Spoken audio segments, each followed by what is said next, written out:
welcome to the stage, Mike Weisberg.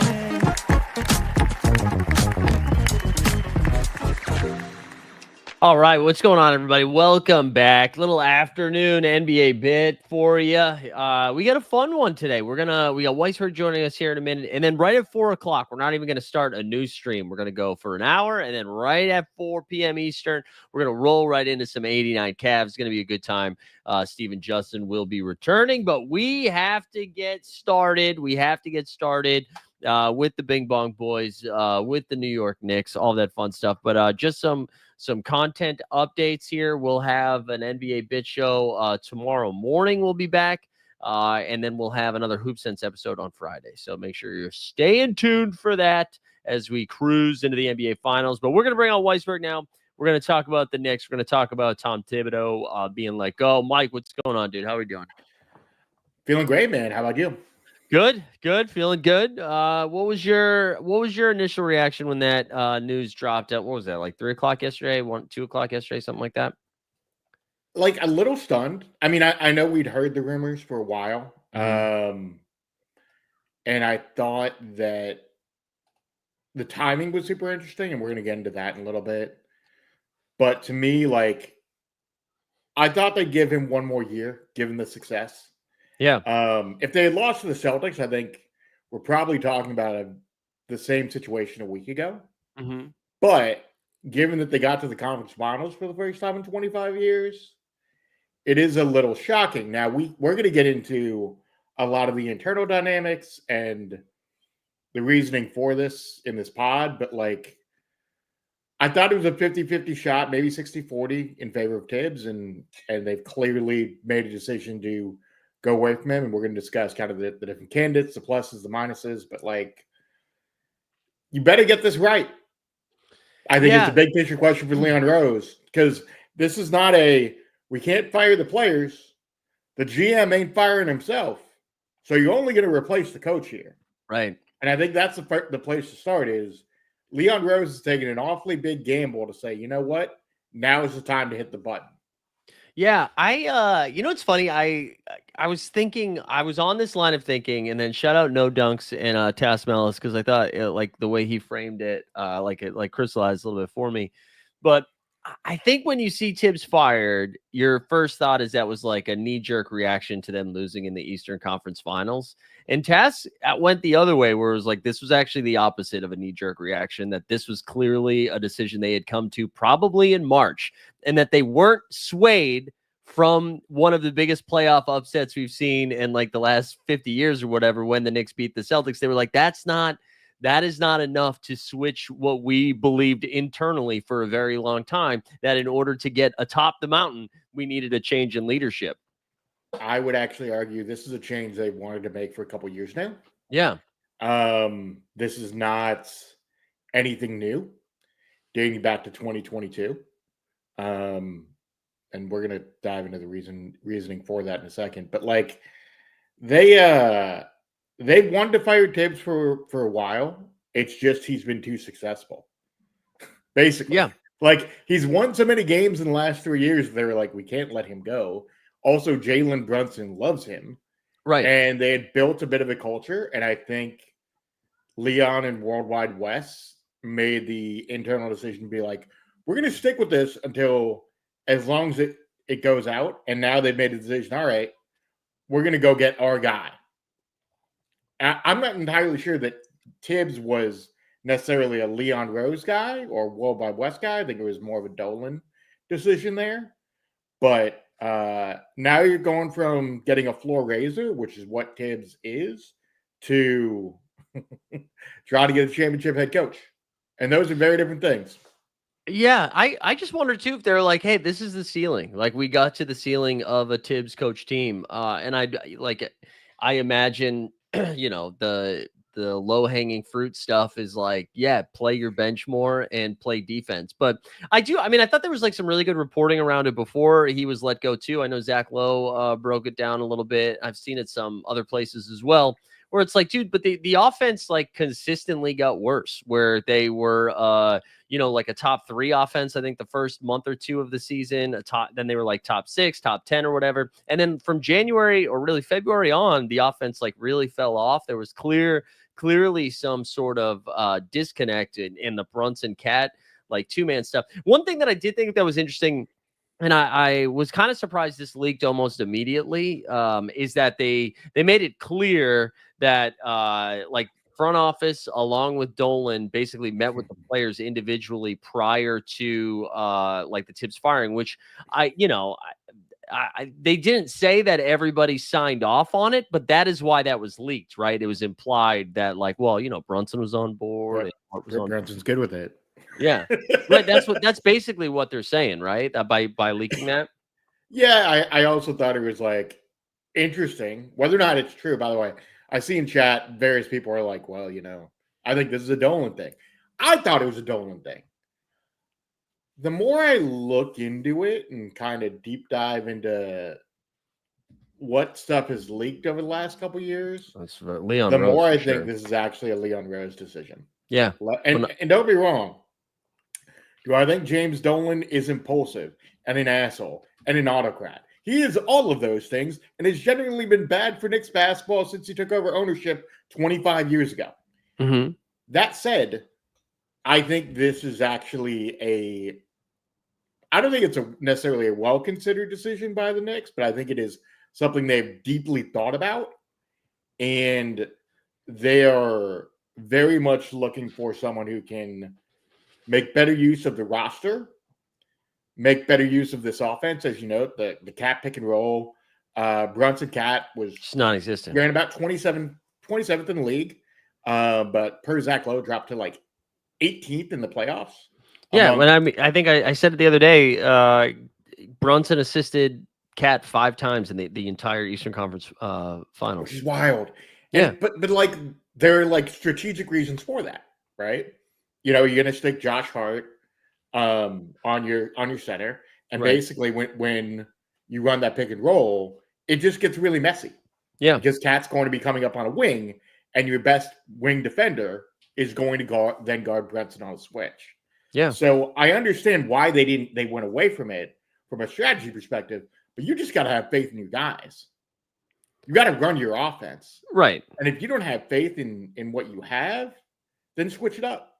And they did to an extent. And they certainly did that in the Pacers series. They went deeper into that bench. And they started switching up the offense. Yeah. But I think it was too little too late, I think. Right. I mean, it's like you didn't use the regular season for what it's for, like that's like why, you want to complain about having 82 games, and you should, but like you had 82 tries to see what you had instead of waiting till you were down 0-2 in the Eastern Conference Finals. I feel so conflicted about this because I was on team the Knicks needed to get rid of Thibs since like March, I think.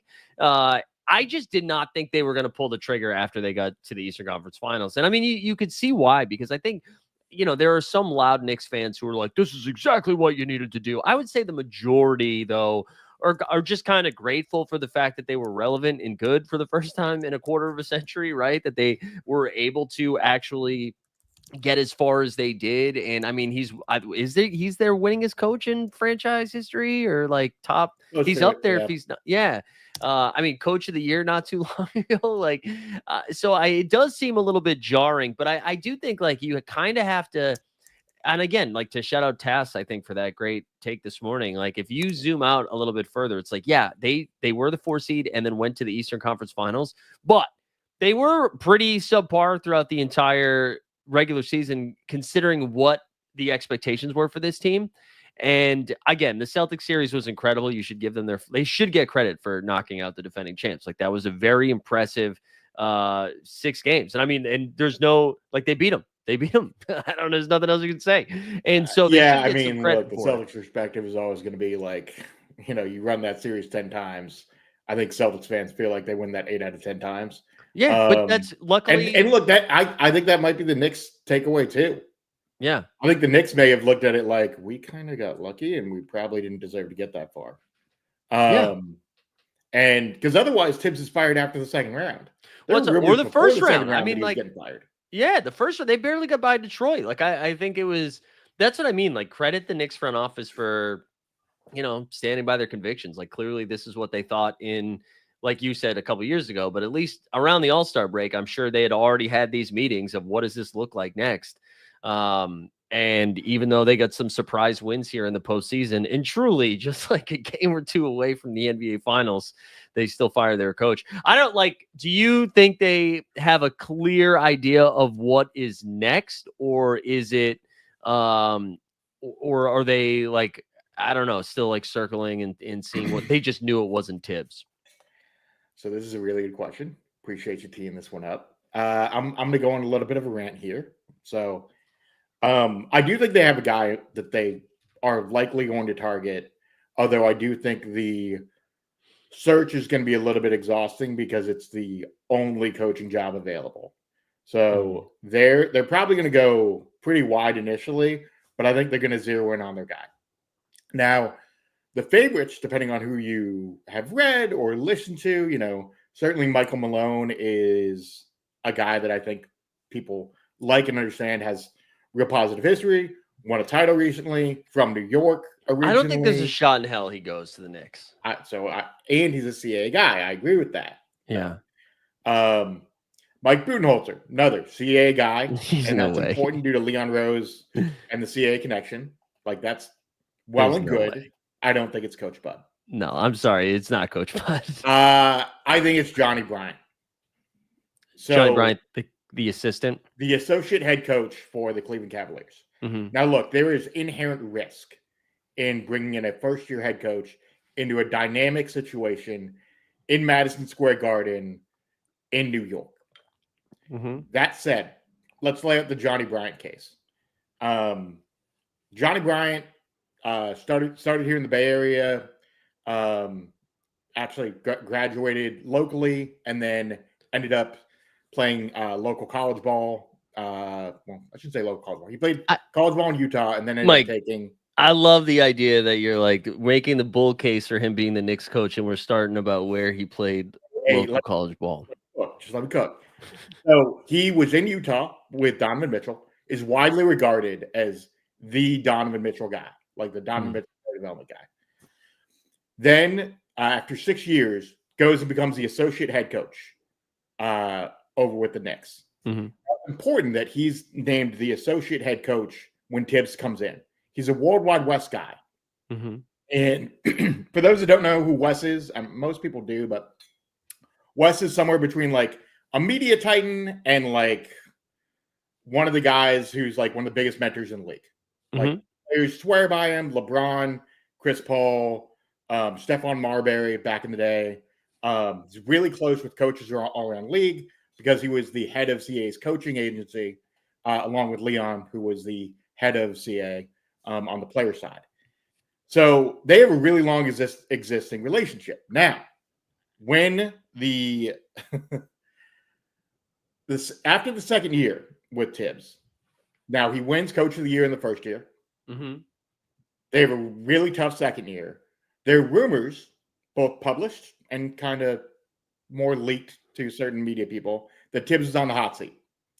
and that the push specifically came from Wes, that Wes wanted him fired. Yeah. And Leon Rose had held him off, and the thought process was, well, we already have Johnny Bryant as our associate head coach. If Thibs struggles in year 3, we will hire Bryant to take over the team. Well, they have really great success over that 3-year period. Last year, before the season, he ends up taking the associate head coach job with Kenny Atkinson, has tremendous success with Atkinson, and once again, paired up with Donovan Mitchell, just going to note that as well. And now I think understands the landscape, has coached in the league about 10, 11 years. He is 100% ready, knows all their major relationships there, has a relationship with Rick Brunson and Jalen Brunson, most importantly. Mm-hmm. Like, I think he is perfectly situated to be that guy. Now, look, there are going to be questions about the defensive personnel.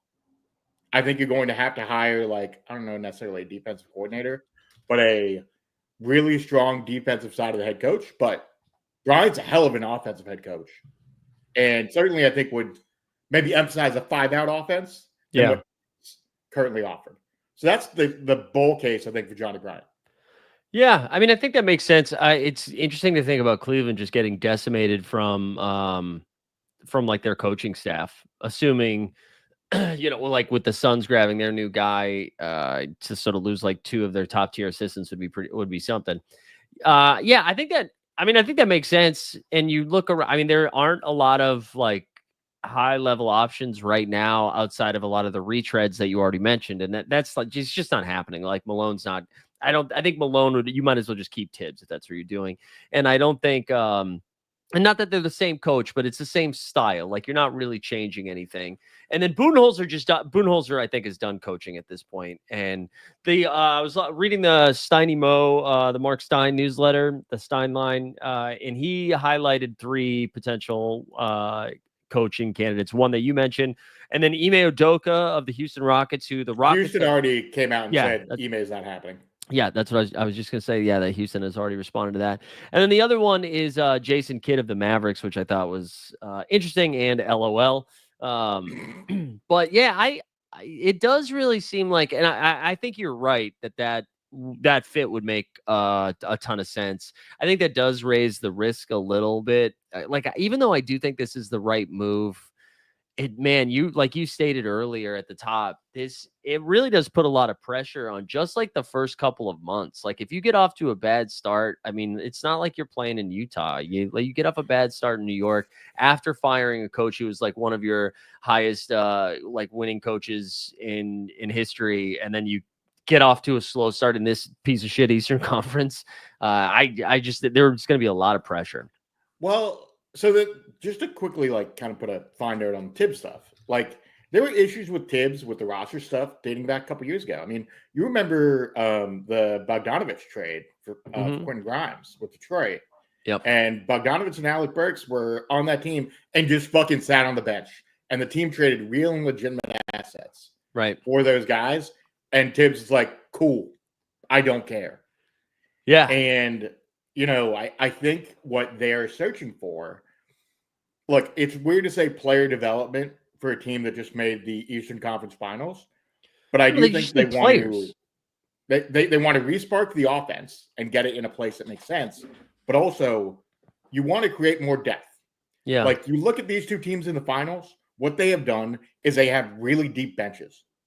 And if there's one criticism of the Knicks the last couple of years is that it's got 5 guys playing 40 minutes, basically, Mm-hmm. So like, I get the idea of being like, you know what, let's get someone who can actually build into player development, get us into a legitimate 8 or 9 guy rotation, and then go from there. Yeah, I mean, it is so funny. Like you hear time and time again that players want to play, like that the load management is more of an organizational thing, right? Yet the Knicks are the only time I think a player in the last couple of years, or honestly, in recent memory, has been like, "Hey, I'm playing too much." Like Mikal Bridges straight up went to the media to be like, "This is bad for our bodies," and yet nothing changed, right? Nothing changed until they were down 0-2 against the Pacers. And then all of a sudden, we saw Shamet face and we saw DeLon Wright. So, yeah, I don't know. I mean, I still think they have another issue, and the reason I keep saying that it won't be Budenholzer, I do wonder if this Kevin Durant stuff is starting to pick up a little bit more steam here, and there's just been rumors flying around. I mean, it's now being stated that KD's probably getting moved before the draft, which is just like 3 weeks away. Go ahead. Well, it was funny in reading the Shams article. Mm-hmm. It was so funny. Like the last paragraph, it's like, well, Kevin Durant looking to get traded. The Suns ownership is going to work with Kevin and Rich Kleinman on finding a great destination. I was like, it's a weird last paragraph. Yeah. And a Knicks piece. That's interesting. You're just going to throw that in there. Rich, by the way, happens to work out in New York and has very openly said he would love to have KD come to the Knicks. Yeah. What is your thought on, I mean, because if that happens, you're moving Cat, right? Cat's no longer there if you do that. The only way it works, basically. I mean, you could move OG in pieces. You can move Mikal in pieces. Mikal, by the way, up for an extension this year. Right. And who knows what his number is. And all of a sudden, that window gets real tight if you extend Mikal. Because now you're looking deep into the second apron. And for a team that's trying to go like somewhat player development in some ways and also trying to win a championship, you start running into the same issues the Celtics ran into. You're going to have 4 players making $30 million or more. Yeah, I was thinking about this a little bit more. I wonder if teams are going to start doing this where you just like focus on these 3-year windows and you see what happens. Like, we're going to take a 3-year stab at this. If we don't get it, we don't get it. But we're going to position ourselves the best of our abilities, and then we're going to cut salary. Because you were talking about like if you extend Mikal, you got to do it now. I mean, when they traded for Mikal, they were like, we got to do it now because they're forfeiting assets from the future. They're not like, so that you give up all that stuff, like what, for that 1 year, for like a year and a half, that's what you're doing it for. And I'm thinking more about the KD stuff. I saw Ed in the chat saying hell no to KD. I don't know if I would do that. And I love Kevin Durant. I think like he's high level, of course. I just like, I feel like that's punting on Karl Anthony Towns. And I don't know if listen, Cat has his problems for sure. And you have to figure out how you defend with him. And that's a problem for whoever the new coach is going to be. But I that feels a little short-sighted, no? Well, so I guess there's 2 different components of this. So with Cat, the offensive component to me has always felt, I know he's been great, but the offensive component has felt a little funky. As we noted, kind of midway through here, they're not running enough Cat Brunson pick and roll, and they're not running enough on the flip side 5-out stuff. So like to me, and that's just like outside looking in guy who watches way too much league pass, I don't see them running enough 5-out, and some of that may actually necessitate moving someone like Josh Hart personally. I think Hart's fit is actually a little more funky than Cat's in some ways. Well, like you just can't. I mean, you can't play Hart like that if he's not. Like, if he's going to shoot like 22%. Hart is dollar store Draymond Green. Right. Like, you got to be able to knock down a shot. He's great hustle, energy guy who plays good defense and can occasionally hit a 3. But most teams are going to be like, that's cool. You want to shoot 3s? Great. We'll put our worst defender on you and figure it out. If you make 3s, you make them. He certainly did that in the Celtics series. More power to Josh Hart. Yeah. That said, to your point on KD, what KD allows you to do instead of with Cat is you're not dealing with the defensive issues. Certainly, we saw in that Athletic article that, like, people internally were pissed about Cat failing on defensive coverages, and KD certainly solved some of those issues. Now, the flip side of that is, who are you going to play for your backup big minutes if you're going to keep Mitch Rob here? Right. And is Mitch Rob going to take, like, kind of a below-market rate? Because he's a free agent, and even though there's less money out there, he's going to be valued, I think, as like a genuine starting center. Also, I'm sorry. I'll die on this hill, and I'll probably be wrong. You cannot trust Mitchell Robinson to be a starting center. He was incredible in the postseason. Absolutely. He was awesome, right? But he does not he can't, he's not conditioned, and maybe he will after an offseason. He like 20 minutes of Mitchell Robinson is chef's kiss. He's incredible, right? The second he gets into that 25-minute window, like get the inhaler, get the gas mask out there to put some oxygen in him. Like he just doesn't have enough juice, and he gets hurt all of the time. And so if all of a sudden you're like, okay, Mitch is our starting 5 and KD is our starting 4, like how many games combined are you getting with both of those guys on the floor? I don't know. And once again, that comes back to bench up. By the way, I did think it was very funny that Mitch Rob released a video today where he's like, hey, guys, I just made 50 of 70. 50 of 70 from the line. Brother, that's 71%. You league average. You bragging about being fucking average. No, well, listen. Hey, if Mitch Rob's hitting for 50 for 70, you can brag about that. What I will tell you is it does not count if you're doing it in the gym with nobody around versus in the playoffs. Nostalgic Nick in the chat was saying sign Adams for 11 million. I'm I don't mind that. Yeah. Look, but here's the thing: Steven Adams is going to be a real well thought out commodity for people. I think so too. I know the Warriors are definitely looking at him. Mm-hmm. There's going to be a bunch of teams looking at Minnesota. Could be an avenue depending on what happens with Nas Reed. It sounds like he's going to be testing Houston because it sounds like Nas is going to be space. It sounds like Nas is going to be testing free agency too. Mm-hmm. So like there's certainly going to be options. Just on the KD front, I do think there's like an interesting conundrum there. If you do bring him in, you got 3 pretty goddamn elite wings in KD, OG, and Mikal. And then obviously you need a big and you're going to need some like real rim protection. But like that wing defense is going to be pretty fucking good. Like you're going to be Mikal and OG, the shooting can go a little haywire. And I wonder how spacing is going to work out. Are we putting OG in the dunker spot? Yeah. So I wonder about that part of it. But, you know, defensively, they're going to be long, athletic. You can kind of mix and match some zone like ideas. Like it could be interesting. I just don't know whether the Knicks are willing to pull that trigger. You push that button, you're literally saying you have a 2-year window. Yeah, I don't know, man. I'm torn on it. I think like you look around at the East and you have the path right there, and you have the path to the Eastern Conference finals pretty easily. You have a path to the NBA finals. And the other thing that I think gets glossed over quite a bit, and I know, listen, they had a whole season. Cat got traded in like what was it, September? They had 5 no days like before training camp started. Right. So like you had no real gel time. I don't know if I'd rip that Band-Aid off and be like, we got to do this in 2 seasons. I mean, you got to do this in 2 seasons anyways. You got to do it before the East gets a little bit better. Like I think I would run it back. I don't think I would make too many. I mean, maybe Josh Hart, you try to move Hart, even though I love Josh Hart. I think you go out there and you got to get a little bit more shooting. You have to get a little bit more depth. You got to figure out the center position too, like you were saying, but I also like what Taylor's saying. I'm not saying KD doesn't play defense anymore. We just haven't had to see it because the Suns have been a dumpster fire for 2 straight years now. It's just asking a lot. And I'm obviously here's the thing though. You don't need KD to be your best defender anymore. I mean, you can ask OG and Mikal to guard the best players and have KD guard, you know, the 3rd or 4th best player. Yeah. And there's real value in that in terms of help defense.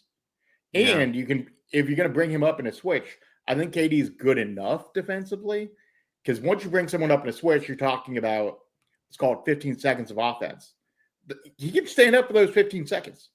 Yeah. I'm not saying it's every time, but I think like over a long enough time period, he'll be decent enough. So you think they should do it? You think they should go get KD if they can? Oh, I'm pro Cat, but like I can see the argument for it. Personally, I do agree with you. I think they should stick with Cat. I think the funny thing about like the thought process in the Cat deal was that they wanted to go 5 out.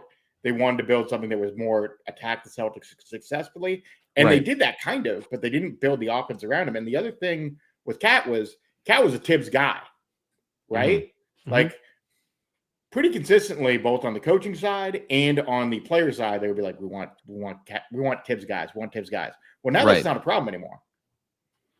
And, you know, Cat had a great relationship with Thibs. Is Cat going to have a great relationship with who you bring in next?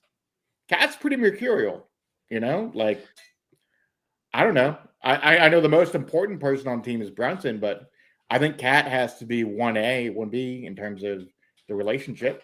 I mean, I thought he was the most consistent player in the conference finals. I thought and I know the defense is a shit show, and like that is the problem. You have to get him to.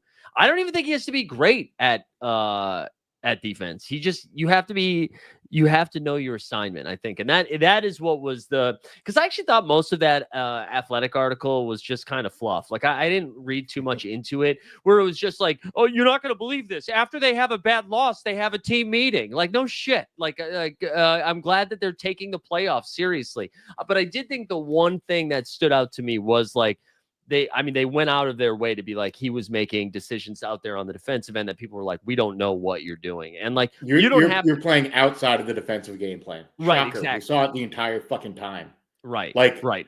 And go ahead. Real quick, just in terms of the Pacers series in particular, there would be times they would shoot jumpers and Cat would go in when he's the last line of defense. Right. Like, what are you doing, buddy? Yeah. This is high school basketball defensive metrics. And he was just he was just like staying underneath too. Like he was doing a weird job like getting around screens. Because Sinclair says Cat is not KD. Quit being a W fan show. I don't even know what you're saying with that. Like I don't think anybody was saying Cat was KD. I don't think unless this is a conversation that's happening in the chat. The one thing I did want to say about Karl Anthony Towns, and we don't have to spend too much time on this. I thought the Gilbert Arenas stuff was such bogus bullshit. And I thought that was like of it this morning. It was embarrassing.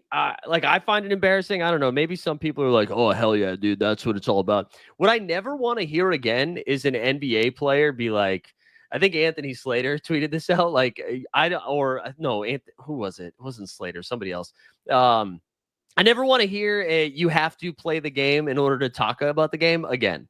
Like if that's your take, Gil, and like Boogie's had some crazy ass things too. I thought that was so like, I'm all for criticism and critique. Like you can do that, but man, well, that was fucking garbage. And I'm not going to share it or anything like that. You can go find it if you want to. I think we'll talk more about it on the 89 Cavs when they get here, but that was just garbage. I think with Gil in particular, and this is more of a media criticism. It's actually, I don't know if you listened to the Pablo Torre Bill Simmons thing yesterday. Yeah, I did. Yeah. But Pablo has like this really kind of interesting like back and forth about like where journalism is in this moment. Mm-hmm. And Gil has kind of professionalized this idea of taking like the Stephen A. Smith first take idea, but making it more TMZ heavy, right, and more easily clickable. Right. And for better or worse, largely worse. Let me just say that, largely worse. Gil has emphasized being toxic over trying to get like, sometimes he has incredible real insight into where the NBA is. I just thought that opinion was clearly like, we're going to design something for social and people will fucking respond to it. Yeah. It's just, I think there's a way to do that without being a dickhead too. Like that's my, like, I just like, use your big boy words and try to like, we're just calling somebody a girl. Like that's what we're doing. Like just you fucking trash, man. Like I just don't understand. Like if, again, Steve will probably talk more about this on the 89 Cavs, but if Nick Young is, and this is what he said, if Nick Young is telling you to chill, you've gone too far. I mean, if Nick Young, Kenyon Martin, and whoever the fuck else they have on the show are telling you probably your opinion's wrong, like even Boogie Cousins, if someone like Boogie Cousins would tell you to shut up, that's probably a problem. Yeah, it's just dumb stuff. I just think you can talk about the Cat situation without doing that, but I don't know. Maybe in 2025 it doesn't matter. Nothing matters. We're all dead already. Any other like big Knicks stuff heading into next season? Can I throw a name out there? Yeah. Frank Vogel. I know Chat brought it up earlier. I know. Let me lay out the case. Knows West well. Has some of the same relationships, although I don't know about the Rick Brunson part of it. But I think the interesting thing on Vogel is if you want someone who's willing to put up with a bunch of bullshit, Vogel did that in LA. You got Rob Pelinka. You got literally that entire management team meddling in your bullshit. You want Jason Kidd on your staff? Cool. Do it. Absolutely. I'll take him in. Still won a title despite all of the bullshit. And look, I don't think Frank Vogel was necessarily that great of a head coach. Good defensive mind, and you need to put a really good offensive staff around him. But if you want something that management can control and at least like clearly Leon wants more say in this on the day-to-day stuff. Yeah. And if you do, Frank Vogel is a perfect patsy for that. Yeah, that's like you might as well just get a jar of mayonnaise. That's just like the most boring. I don't disagree. Yeah. I am simply like, if you want to play out the worst part of this in terms of the way I think Leon and Wes are thinking about this thing, maybe they want a bigger imprint on coaching decisions, and Frank Vogel would be a great vessel for that. Yeah, but I think your initial take is the. I think Bryant should be the guy. Yeah, I think but I think they established the same the same thing. Well, probably paying a little bit less too, I would imagine. Which is another crazy thing about this that we haven't even talked about is that his extension doesn't kick in until this season, this upcoming $30 million bucks. $30 million, just like. And maybe, do you think this is the first time they've made it to the conference finals in forever? And Dolan's like, wait a minute, we just get to make money if we're in the playoffs? Like we make money off of these home games? He's we like, made fine, $30 million anyway, so fuck it. Yeah. Common Man said Rick Brunson odds. Is there any shot in hell that it's Big Dick Brunson taking over the helm? I think that's pretty unlikely. Yeah. Look, I would tell you, for a first-year head coach coaching your son in one of the biggest media situations in the world, you better be ready to get some knives thrown at you. Yeah, because if you Google Rick Brunson, if you think the Thibs stuff was rough, taking over the spot, I don't know about that. Well, if you Google Rick Brunson, he's probably comfortable enough throwing the knives back at you. So that too, so that is a real thing with Rick. Like, if you read something that says coaching sources said that didn't include Thibs, it's probably Rick Brunson.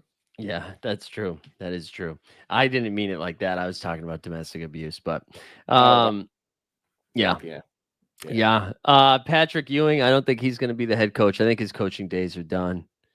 I know retired, not happening.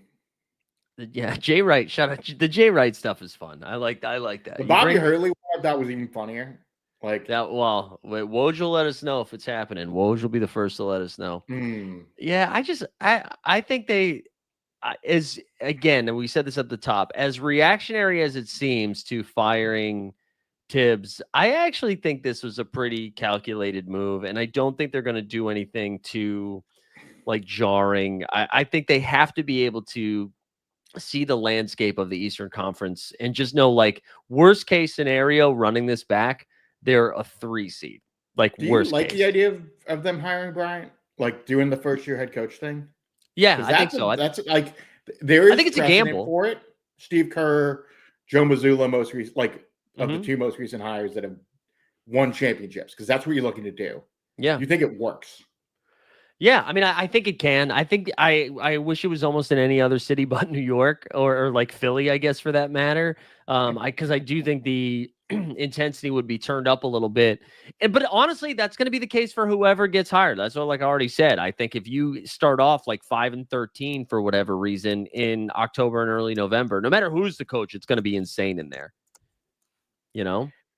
Yeah, I think the pro case for Bryant is that he knows the landscape, has a lot of relationships with the reporters already, knows the media landscape, knows the internal landscape really well, has relationships with the players because he'd coached them basically the last 4 years. So there's no like real issues. I think the question is whether he's ready to take the helm, right, and ready to deal with the bows and arrows that you're going to deal with from New York media for 82 games of a year. Yeah. Wait, hold on. So Humble and Kind said the problem is cat defensive effort. Truth matters, and then blaming the toughest coach. Wow. I like that you said truth matters, Humble and Kind, like that we were hiding that. No, yeah, that is I going to mean, be. I literally did a full breakdown, I know. Humble and Kind, of why Cat's defensive effort did not fucking work. Yeah, Like his ability to defend on pick and rolls is awful. His ability to on the offensive end, once someone else shoots, he's not getting back fast enough. And even when he drives and falls, you're running 4-on-5. Like Cat's defensive effort has been putrid for a long time. Bad. That's not in dispute. The only question with the Cat stuff is whether the new coach can come up with a new offensive system that more accurately makes Cat a better player potentially, and defensively, whether you can have him play consistent defensive effort. Because right now you're not getting that. Yeah, I agree. Obviously, he's been terrible defensively, but like the whole Knicks defense was bad this whole season. Like the reason they were doing well was the offense, and that's what was so surprising about the postseason. In a couple of, honestly, they only did it in a couple of halves against the Pacers, and then they did it in the second half against the Celtics a couple of times, and then in Game 6. But their defense was like nuts for those like small windows of time. When it like all came together, they played really good defense. But and I know Cat is terrible. So is Brunson. I mean, that's the hardest part of all of it, is that they are both brutal on the defensive end. Now Brunson at least goes to where he's supposed to go for the most part of the time. So at least you can prepare for the stuff that he does poor. While Towns, on the other hand, you just don't know. You don't know. And then you have the foul part of it too with Cat, right? Right. Like the dumb fouls for sure. The dumb fouls are part of the process. And look, Cat's not the only one to blame. To me, the Mikal offensive effort has been weird. The shooting has kind of come and gone. Yeah. I mean, Josh Hart had a pretty weird year this year. You know, and Brunson, for as fantastic as he is offensively, those defensive inconsistencies are a problem on the pick and roll, and teams run pick and roll more than ever now. Yeah. You know, this isn't 15, 20 years ago where teams are kind of spreading it out, you know, with the Warriors offense. Except for the Celtics. No, teams are going bigger and they're running more traditional pick and roll. Mm-hmm. Yeah, I don't know. Any other, like, so we mentioned KD just because that's had the most smoke in the last couple of days. Are there any other like spots you could see the Knicks being aggressive with Cat? I mean, I know I saw somebody say Bam in the chat. I mean, one thing we haven't really talked about at all is this Giannis stuff, which is starting to pick up more steam again after. I still kind of think he stays in Milwaukee, but there's definitely been a little bit more buzz around potentially Toronto. Houston and San Antonio remain pretty high just because of the like packages they could put together. But the Knicks, I mean, they could listen if he wants to go to New York. You'd go to the Knicks over the Nets, right? Yeah, and you can put together a really good package for Giannis. And you want to talk about solving your defensive issues? Certainly, Giannis would do that. You know, now you're not going to be playing 5 out. There's going to be some offensive fit stuff you'd have to figure out. Mm-hmm. But by and large, obviously Giannis solves a lot of the issues. I think the question is, it would be Cat and some filler probably, and then a ton of draft picks. You know, does New York have enough draft capital left over post Mikal Bridges trade to actually get that deal done versus, as you mentioned, like a Houston or San Antonio? I don't think they do. But if Giannis, I think the Bucks are going to work with Giannis if he wants to leave on figuring out where he wants to go. Now, he may give them a list that's like 3 or 4 teams and just say, hey, any of these 4 I'm great with. I might have a preference for one, but any of the 4 I'm looking at. Raptors, San Antonio, Houston, Boston. You know, wherever he wants to go. I was talking about this with Mike. Do you have to step off for a second? Yeah, just give me like 2 seconds. Yeah, go for it. I was talking, and the chat can answer here. Mike, I can just take you off screen, bro. I had mentioned this on our episode of Hoop Sense earlier this week with Trey Edwards. I was like, what do you do if you're Milwaukee? Like, as a fan, as a Bucks fan, are you like, do you love him so much, Giannis, and what he did for you to bring you a title that you're like, I'm okay if we don't get the best possible deal back because I just want to see Giannis play competitive, good basketball? Or are you like, I need the package back? Pause. Like I need the package. I need it. So like, I don't care if he wants to go to New York or if he wants to stay in the Eastern Conference because the Spurs are offering us pick number 2, pick number 14, the Hawks first round pick, and the Dallas first round pick for Giannis, right? Like, wouldn't you prefer that instead? And that's why, like, when I think about the Knicks deal, it's like you're gonna have to get because like getting an all-star back it does not help you right now. That's why, like, even there was some Celtics rumors going around because Windhorse. All right, Mike's back. I was just saying like that. If you're a Bucks fan, where do you land here? Do you want Giannis to go to a spot where he, like, we say, hey, Giannis, thanks for everything. Let's get you to a spot where it makes sense. Or would you prefer to be like, no, man, let's get Giannis. Let's get the best possible package back now. Yeah, I think given that he won a title, I think you kind of have to accede to his demands. I just don't think Giannis is going to be direct enough to say, hey, send me to Golden State. Right. That's where I want to go. I just mean, like, I just don't think he's going to do that. I was just laying out like what the Spurs have, and it's just far superior than any other offer that they're going to get. Like Toronto, it's like, Toronto's starting to get excited because maybe he wants to go there, but it's like, okay, so you get Scotty and Brandon Ingram back and then like some picks, but wouldn't you rather? If you're Toronto, you're going to try as hard as you can to keep Scotty, but like Scotty has to be in that deal. Right. And then it's you think Giannis is excited to play with RJ fucking Barrett? Cool. Captain inefficiency. And if Giannis wants to win, why not go to San Antonio where it's like Giannis, Fox, and Wemby? Like, hey, why wouldn't you want to do that? Yeah. So yeah, look, I think his thought is, I think he would probably prefer to stay in the East. Mm-hmm. And if he can. So that's why teams like, the Knicks, Miami, Boston make some sense. What I saw Windhorst name drop Boston. I was pretty surprised by that. I don't think that's going to be like a sub 1%, right? Let me ask you this. Chat's going to fucking hate this, but whatever. If you're Brad Stevens and you offer Jaylen Brown, because you're not offering Tatum, is Jaylen Brown and a shitload of picks potentially the best offer they could get? Just in terms of one-to-one best player that you can get. Yeah. Is Jaylen Brown the best player you can get? Yeah, but it's like, why go get a 28-year-old all-star on a team that's going to be dog shit? Well, also with an awful contract. Right. That's what I'm saying. That's why, like, for the Bucks. That's why, like, the but if they feel like that's if they want to compete because they don't have their own picks, if they think they can finish like 6th, 5th, 4th in the East and be okay, maybe that's the thought process. I'm not saying I agree with it. I'm saying that, like, if Giannis is like, hey, like, I want to play in the East, puts Boston on the list, and if John Horst, who just signed a new 4-year extension, just goes, you know what, I want to compete right now because we don't own our own picks, we'll do that. Yeah, that's why, like, Regulator, because Regulator in the chat says Bucks don't have their own picks, so they need picks from other teams that are bad. That's why I think the San Antonio package is so interesting because, again, you could get number 2 this year and number 14, and then they have Dallas's first from like 2030 and the Hawks first from 20. Don't they have some of the Sun stuff too? I think Houston is the team that has most of the Phoenix stuff.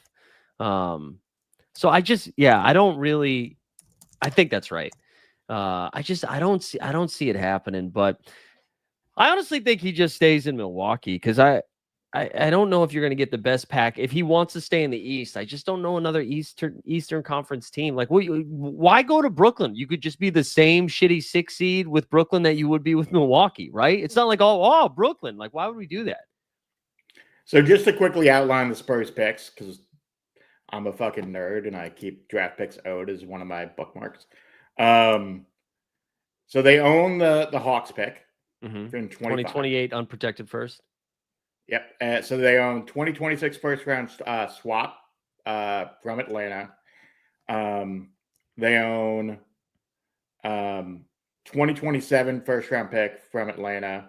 By the way, they own a ton of seconds as well. They own the 2028 first round pick from Boston, which could be kind of valuable. Yep. And then they don't own their own pick in 29. They own their own pick in 29. And then they own a 2030 first round pick that you mentioned from Dallas. Yeah. And then a 2031 first round draft pick from Sacramento that's a swap. Yeah. And like I'm seeing Muted Growl in the chat saying, why would he leave the Bucks for a bad team in the West? I'm saying they won't be a bad team if it's Giannis, Wemby, and Fox as your core. And they'd probably have to move Vassell. Assuming Wemby held. Right. But you'd probably have to move Vassell and like Harrison Barnes. Keldon Johnson, Harrison Barnes, and picks basically is the offer.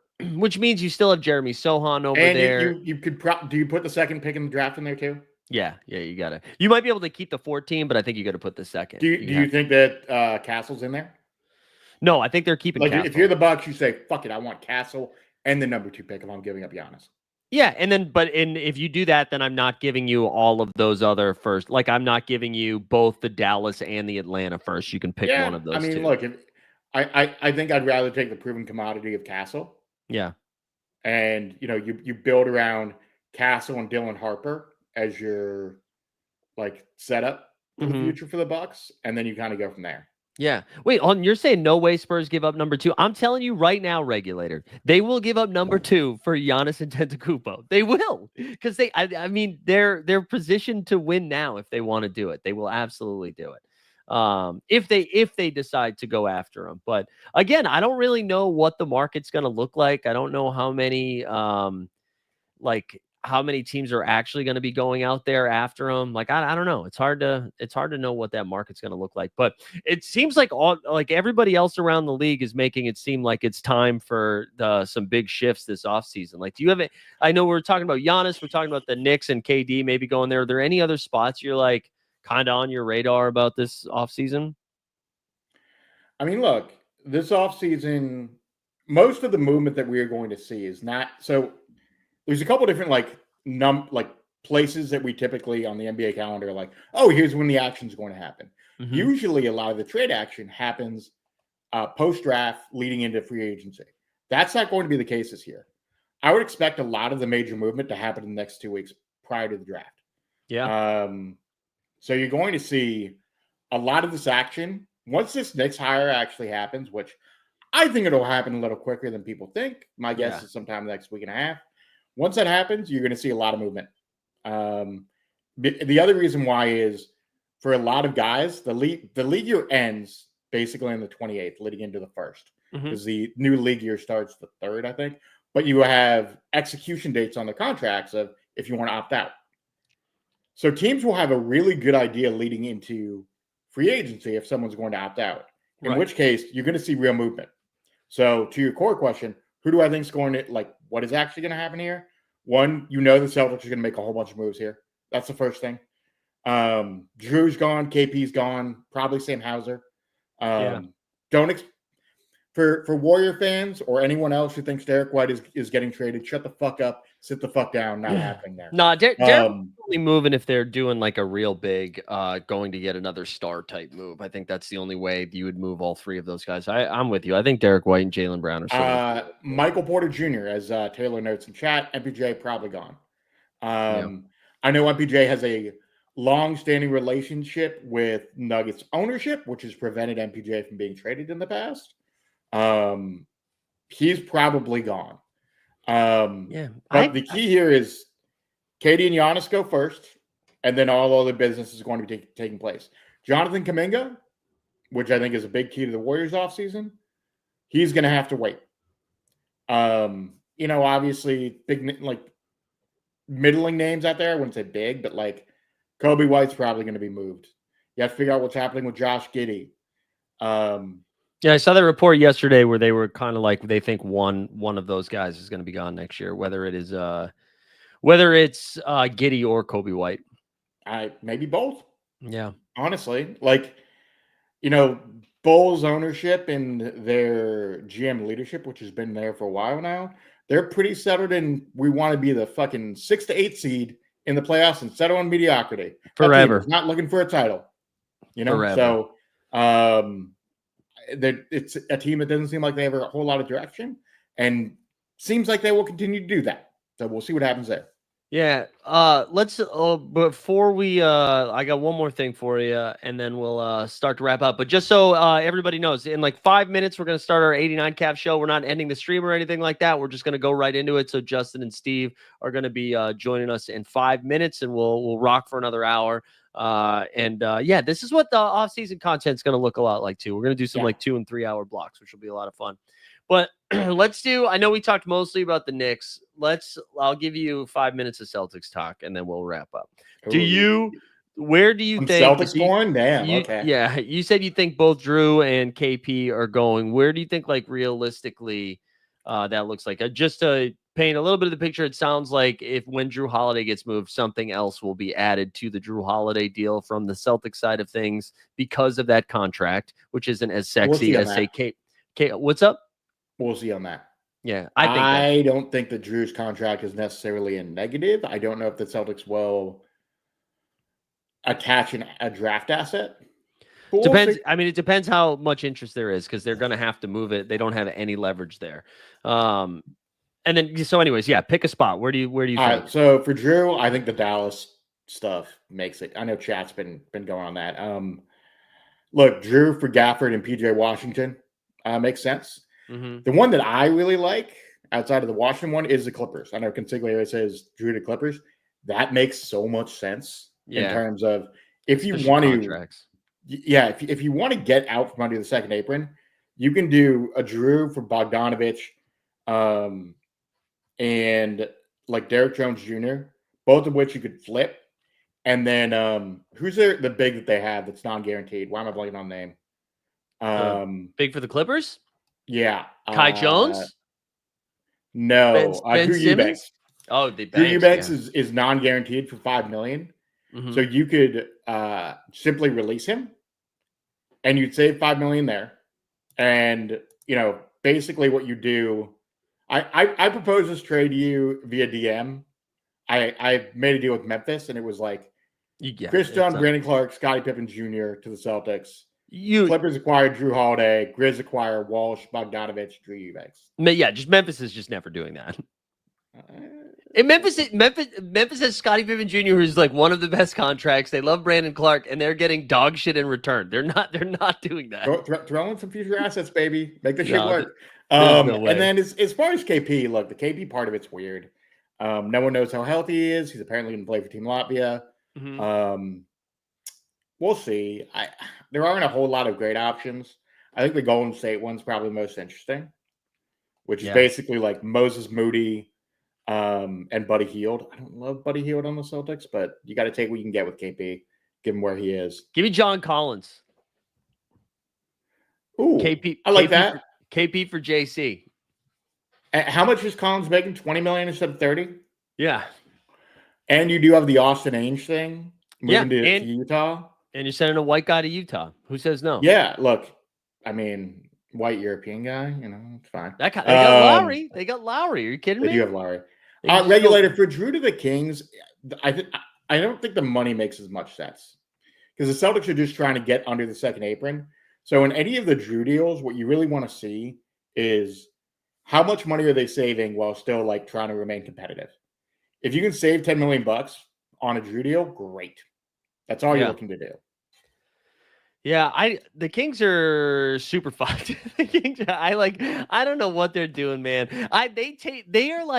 They tasted greatness for like one time, right? It was like I'm trying to make a good drug analogy. Like they did coke once, and then they immediately went from doing it once to doing it like 45 times a day. Like they did cocaine once, and then they got the playoff success of cocaine, and then they dropped down to doing crack again.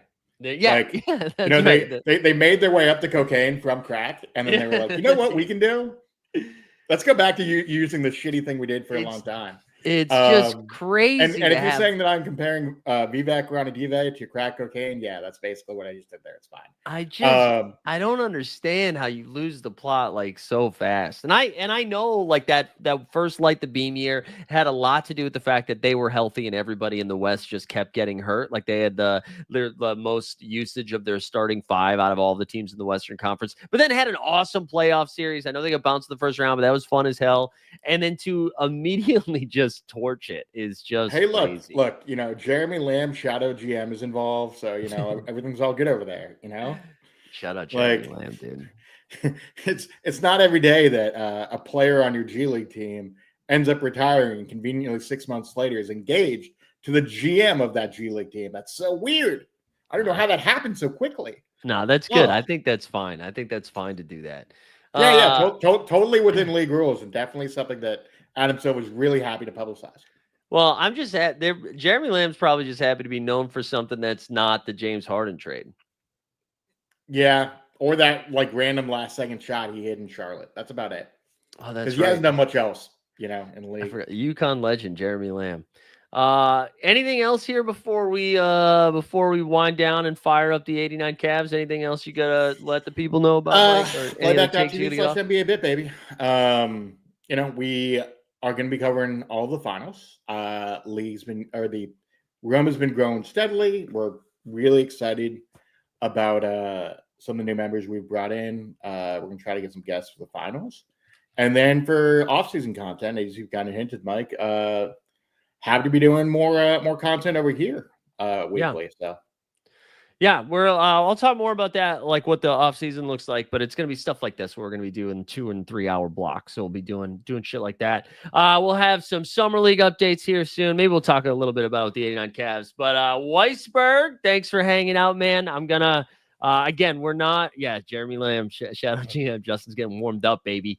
We're going to do a little intro video, get the guys on. We'll fire up some 89 Cavs. Weisberg, thanks for hanging. We'll be right back.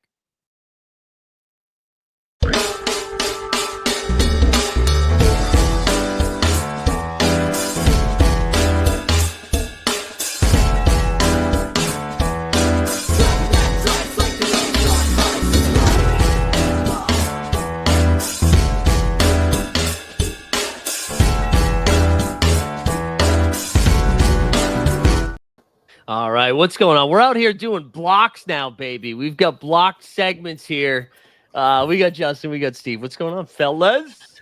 We're smoking on that Thibs pack tonight. We're smoking on that Thibs pack tonight. Let's go, fellas. The man is gone. Coming in hot. That is crazy, Steve. Yes, sir. Come on. I had to tell you, I feel like the response from Knicks fans has been so split down the middle. I feel like some people are like, how dare you? Like Ben Stiller was deep in his feelings when it happened. But then there's people like you, Steve, that are like, see you later, see you never. Nah, we can't trust Ben Stiller. He done took another man's show and act like it's his show. He don't really know what's going on. He had to post old photos of him as a New York Knicks fan because we didn't believe him. You know what I mean? Ben Stiller, man, thank you for giving us severance. You feel me? But let's leave basketball to the people that know ball. Thibs was the cancer of the team. Come on. Dude, this, man, I maybe 4 p.m. is the right time to do this show. This is Steve. Steve has come in hot. I start early, baby. Oh man. I mean, it's funny. We did like we talked about it a little bit in the last show, but we did kind of say we thought this was going to be happening a while ago, right? That we like before the playoffs started, even like during the Detroit series, we're like this is Thibs, this is it, this is his swan song. But I don't know. Were you guys surprised though after they get past the Celtics, go to the conference finals? You're like, oh, he's for sure back. I think the only way he was really gonna like keep his job is if he won the whole goddamn thing, or at least you don't get clobbered in the finals. Like the finals appearance would definitely benefit him. But the fact that we beat the big bad Wolves and we lost to the team that everybody loves to hate, we knew he was gone. People were saying he should have been fired last year. Last year, Game 7, losing to Indiana, we was like, yo, this guy's bugging. Everybody's hurt. And then they make this crazy trade, and everybody's like, you know what? Maybe Thibs could do it. And guess what, fellas? He will never win a ring. He will never. He doesn't even need another job, bro. You know why he doesn't need another job? Forget the New York Knicks. Let's talk about the state of Illinois. Shout out Sufjan Stevens. You feel me? Shout out the Bear. He messed up D Rose. We can't forgive this man. We can't forgive this man. Don't give him another job. I have nothing to add, man. I did not see the D Rose blame coming. That's pretty good, though. He bring it back. He got historical documents about Thibs. I was gonna say I don't think I had no idea. I think the Knicks are in like an interesting place. Of the East looks worse or the same or worse next year. They have a good team, but they also clearly had to change something. Mm-hmm. So I mean, you want to say yes, they did to get to the Eastern Conference Finals. It's the best they've done in 25 years, but this is New York, baby. What have you done for me lately is the name of the game. So that's not a surprise. Also, my man's was debuting bench players in like the fifth game of an Eastern Conference Finals who he wasn't really giving a run to in the regular season. So that doesn't scream like, yeah, dog, I got this coaching down pat. You know what, though? What's crazy is that I feel like we both learned one player from each team was on the team in game 2. And it was like Tony Bradley from the Pacers. I'm like, I've never seen that man. And then DeLon Wright comes in and I'm like, I honestly did not know you were on the Knicks, sir. And I just want to say a thing because there's a narrative on the internet that's like, well, it's because it's the Pacers that like is the reason he got fired because he lost to the Pacers. We got to understand, bro. If he played the Cavs and he got out-coached the same way that he got out-coached from my man Jim Carrey in Indiana, it's going to be the same result, bro. It's going to be the same result, man. If you get out-coached to the point where people are like, yo, does he really know what he's doing? Or is he a motivational speaker? You are going to get terminated, my man. You are going to be unemployed.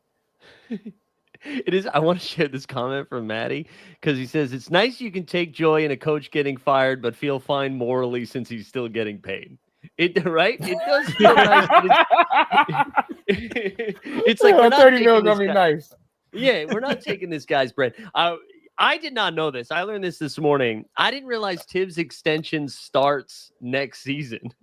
Like he had just got extended by the Knicks for 3 years, $30 million, and it starts next season, and he gets all 30 of those $1 million. Wow. Wow. He gets the. Is he gonna chill? Is he gonna go over to the W? Like go to college for a minute? Like what's you don't need. He and Monty Williams are gonna be sipping margaritas together. Is what's gonna be happening. Don't do that. Don't. I look, man, Thibs, you ain't do nothing that bad, dog. Stay away from Monty. Don't get that. Hey, Thibs was trying, okay. Monty was in the state of Michigan, in the city of Detroit, robbing us. Just straight up robbery, dog. Robbing the fans and Jaden Ivey simultaneously. Steve, do you have? I'm still shook by the Ben Stiller take. I'm gonna be honest. I did not see that coming. I did not see the Ben Stiller. Hey, man, like yo, it felt like you had that in your bag. I didn't have that in my bag. I'm gonna be real. I fuck with Zoolander. Was it? I fuck with Meet the Parents. I fuck with Ben Stiller. But like, let's not act like you didn't dug yourself in a hole when you posted up photos to show that you're a real Knicks fan. That's how you know the streets don't claim you. If we claiming Timothy over you, there's an issue, my guy. There's an issue. That's all I'm saying. That's the difference is that other people were posting Timmy photos, not him. Mm-hmm. You know what I mean? Exactly. Where Ben was posting his own. I got you. I also like Chalamet's not tweeting at Halliburton, you know? like Stiller was getting involved online. Chalamet's not tweeting at Halliburton because Chalamet probably be in the club with Halliburton. Let's keep it 100% factual, dog. It's beef on the court, off the court. Off the court, I think they're they have the same objective. Yeah, for sure. Actually, Timmy's might be a little tuned different, honestly. Is it crazy to say? No, dude, you know what, cousin? I am so happy you said that because I thought it immediately, and I was like, "Can't be me, can't be me." Oh man, yo. So Steve, who do you want? Who do you want in there? Who are you excited about? To dive into the new head coach of the Knicks. Let's bring Malone home. I don't. Yeah. I've been seeing crazy shit on the internet. I've been seeing shit like, oh, why don't we get this assistant coach? Why do we get Bulldozer? Why don't we get Jay Wright? Yo, chill.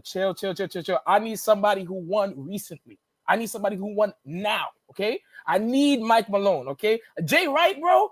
Everybody from college has been buns.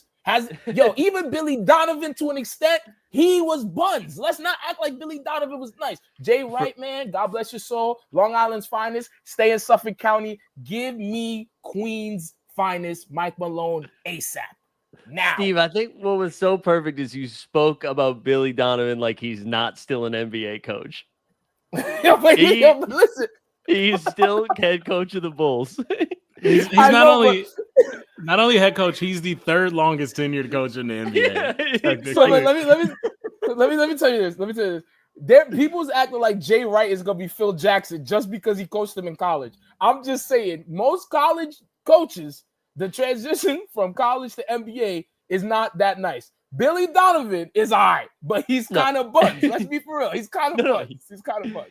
Jay Wright is another example about just like hot people getting extra chances. Like Jay Wright hasn't done anything in the NBA, but he just looks good and people are fine with it. They're like, oh, he'd do a great job. Yo, pretty privilege in coaching is nuts. So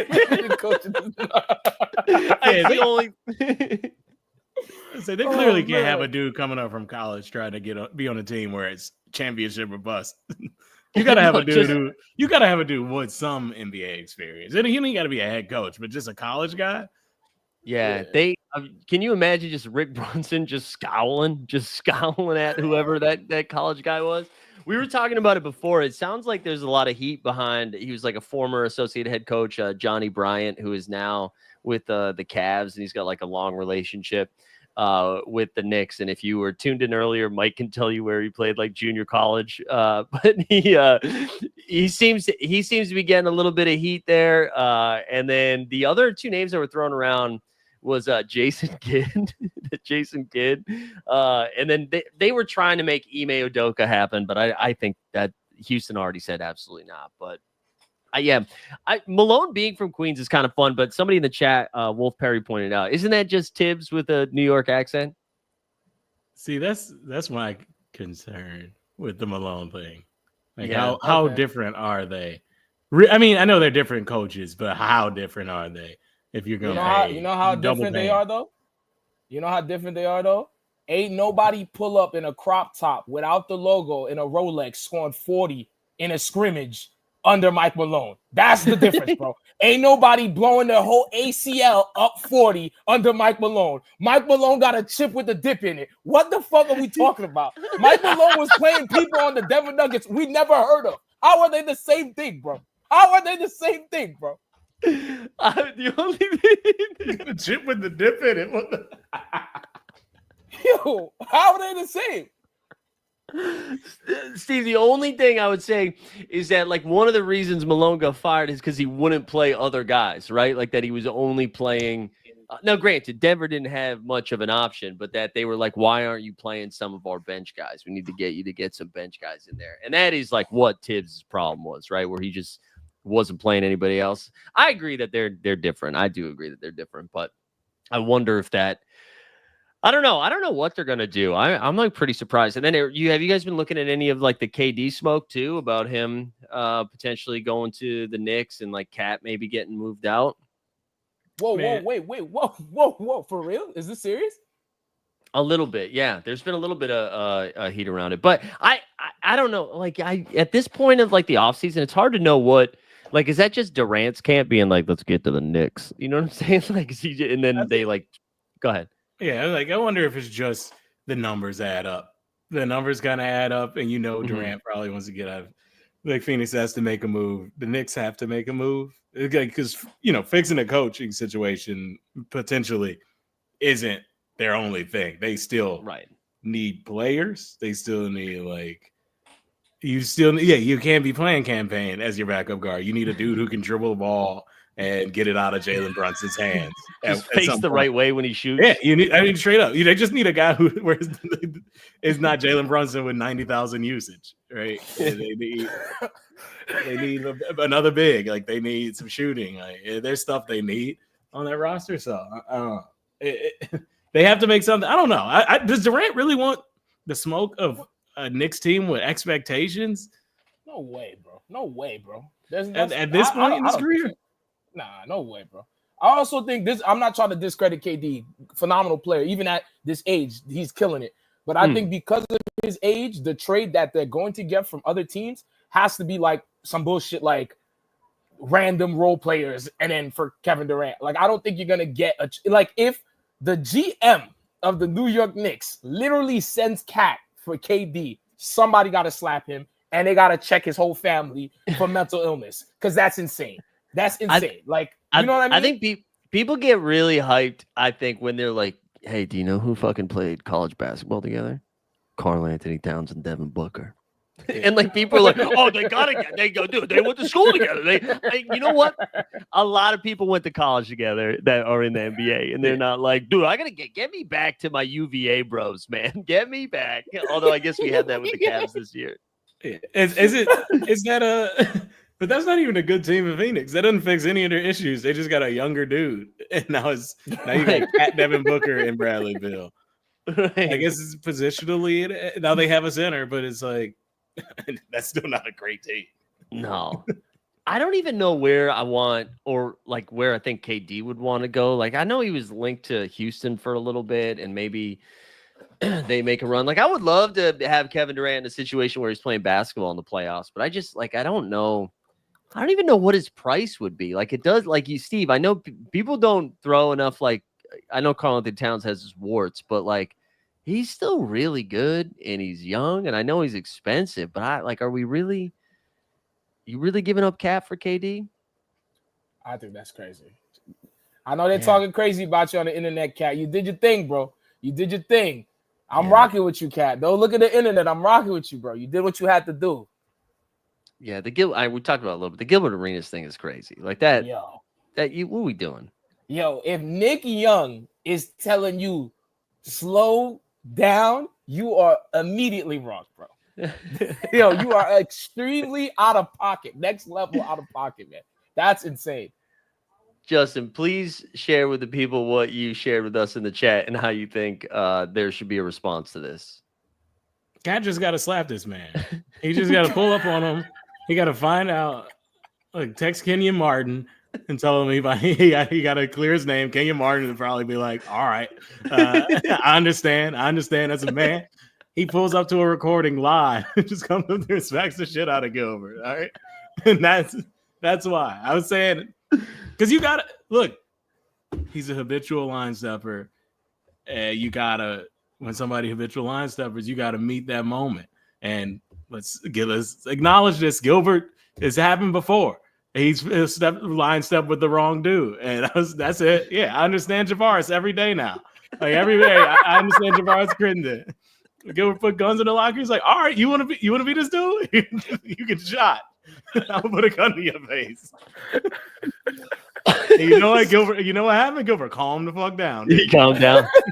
He calmed down. He got into podcasting. Oh man! If I'm Cat, I just got an IG with like an engraved pistol on there with a Knicks logo. Just tag him. I need a $1 million fine, Cat, but then send that message. You got a 45 Glock that's orange and blue, bro. That's what you want to get. Yeah. It says bing bong on like each side of the the bing bong blicky. Dude, the bing bong blicky is nuts.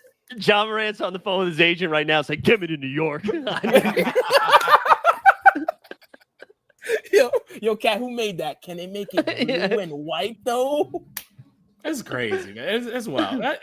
Gilbert is always saying wild stuff to get people to watch that show where he's platforming Rashad McCants. Get the fuck out of here, man. Fuck out of here, dog. Rashad McCants. It is crazy. Like there has to be a line, right? There has to be a line. I said this earlier too, but I think it was Anthony Irwin actually who tweeted this out, but he was like, no longer can players be like, you have to play the game in order to talk about the sport. Like that we have officially jumped the shark. Like you can't say shit like that and then be like, oh, you can't weigh in on the game. Well, I guess you can. Yes, you can. Yes, you can. Because look, y'all didn't know athletes, man. Some of these dudes is just good at the sport. That don't mean they got anything insightful to say about it. Yeah, for sure. I mean, Nick Young is a perfect example. Yeah, perfect. And you know what? Also, Gilbert wasn't even. Cat is 20. Cat has had a much better career than Gilbert Arenas. Arenas was hot for like 3 seasons, blew out his knee, and was straight ass. He was out of the league at 29. Yeah. Oh, was it really 29? Bro, it was. I think it might have been 28. On God, it might have been. 28. He might have. I think technically he played till he was 30, but he was like pretty cooked by the time. Wow. But didn't he go overseas after he got waived? I know he was overseas for like a season. We don't. Sure. We're not. You know what? I'm not. It's not on Basketball Reference. It didn't exist to me. All right, we officially did 20 minutes before getting to the finals, which starts tomorrow. I think we gotta or less. Any last minute Knicks thoughts, or should we ready to do finals? Big Ragu, enjoy your wine. Julius Randle, enjoy your wine. That's all I'm saying.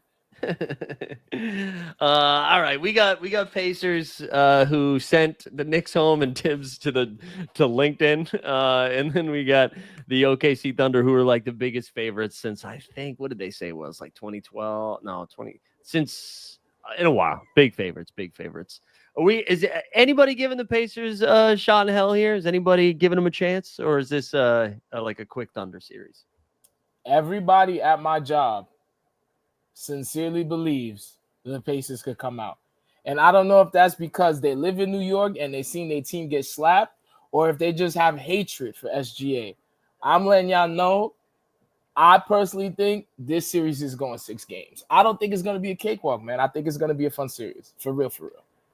Yeah, why does nobody like OKC? Like, what is it? They don't. It's a myriad of reasons. I think one of them, they don't watch them. Yeah, I think straight up people don't watch them, and then when you got to see them, you're annoyed by just various things. The commercial, the commercial is how a lot of people, some people know him. I think Shea is kind of a star, what people don't know, really. And then if you like hoop, you just tune into casual hoop conversations, it's the foul merchant stuff. Mm-hmm. They're very Gen Z coded. Like they're not the first Gen Z team, but they are very, and everything about them is Gen Z, which makes 40-year-old sports writers have a seizure, and then they write about how much they don't like them. Yeah, that's true. I didn't really clock that. You're right. That is kind of, it feels like the first Gen Z team. I was also thinking too, like I think people are just surprised when like men show outward like loving emotion to other men. I think people freak out, and they're like, oh, it seems like these dudes really like each other, like they enjoy each other's company and being around each other, and just dudes are like, well, that's not how, like they should be pulling guns out in the locker room. Like that's how well, back in my day, that's how teammates interacted, and I wonder if that just like throws people a little bit. I also feel like location, like the fact that it's Oklahoma plays a major factor, and the fact that your star is Canadian. Because I feel like if SGA wasn't Canadian, I feel like people would just think he's like as cool as like Anthony Edwards. But the fact that he's Canadian, and Canada have been taking a lot of L's recently, so it plays a major factor. You feel what I'm saying? But I personally think if they were in another city, I think it would be a different story. Yeah, that's part of it too. I guess you're right. Like they have a lot of Canadians. And then like Chet is just kind of goofy. Like I don't know if people resonate with Chet at all, which they should. I think Chet's fun, but I think that he's 7'4" Jack Harlow. What's not to like? Hey, speaking of which, did you see Did you see Pajemski's? I know this is off topic, but Pajemski had some comments yesterday that was basically like, I think I'm ready to be an all-star. Boy, he did not say that. Hey, speaking into existence, my man. I like the confidence, my guy. I like the confidence. Hell yeah. Let me see if I can find the official quote, because I saw somebody be like, "This is what happens when Tyler Hero makes an all-star team." I thought that was really funny. But yeah, the quotes were like pretty pointed. Yeah, he was like, he has his eyes set on playing in the 2028 Olympics and becoming an all-star. It's like, I want to be an all-star as soon as I can, whether that's with Steph and them here or it's when they're done. I want to do it. I want to be an Olympian. I love it. I have a question. Was he talking to Taylor Rooks? He had to be, bro. Yeah, that's important. If he was talking to Taylor Rooks, I feel him. That is really funny. Someone should do, or maybe we should do that in the off season when we're like searching for content. We probably should just find compile a list of just insane quotes that have been said to Taylor Rooks. Yeah. I just remember the Jaylen Brown is like, we probably won like 4, 5, 6, 7 titles. Yeah, he's wild. I forgot about that. Why would we impact them up like they did LeBron? They did for a while, and then once they won one, they left him alone. But I think that I used to see the tweet go around and it'd be like, Jaylen Brown only has 2 years left to win 5 titles.